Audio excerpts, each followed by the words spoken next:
barakaatuhu asxaabtayda qiimaha iyo qaayaha badan soo dhawaada maanta fiidiyowga waxaa lagu duubayaa meel suuq ah oo qaylo badan ka raali ahaada gaarida xiinkooda iyo dadka buuqooda soo dhawaada soo yaaca maasha Allah walaashiin yaska beauty maanta waxay idin wadaa cilaan kale oo fashion ah oo maasha Allah asxaabtayda qiimaha iyo qaayaha badan soo dhawaada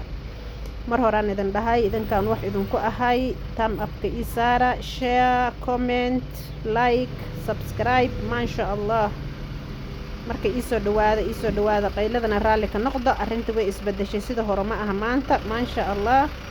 meel suuqan ku duubayaa fiidiyowga oo saaluunka suuqa ah horaan inta la soo duubaa marka xaafadda ama meel kale oo qaylo la'aan la tagaa la soo gelin jiray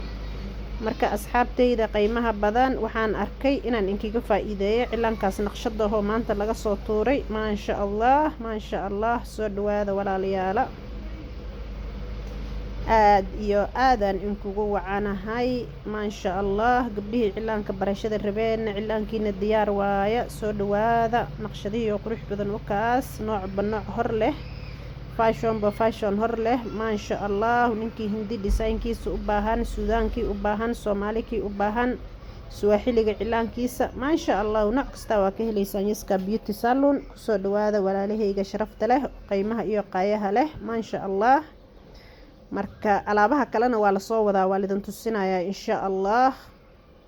waxyaalo badan oo fara badan oo hadda fiidiyowga aan ka gaarsiin karin aad naga helaysaan asxaabay soo dhawaada marka noo soo dhawaada in fara badan waxaan idinkaga tagayaa sidaas iyo nabadgelyo isku soo noqod wanaagsan oo xiiso leh maasha Allah ballanteena waa jannatul firdaws a'la noo soo dhawaada asxaabtayda qiimaha iyo qaayaha badan mac salaamada maalin wanaagsan ninkay maalin u tahay habeen wanaagsan ninkay habeen u tahay galab wanaagsan kay galab u tahay marka soo dhawaada mac salaamada assalaamu calaykum waraxmatullaahi wabarakaatuh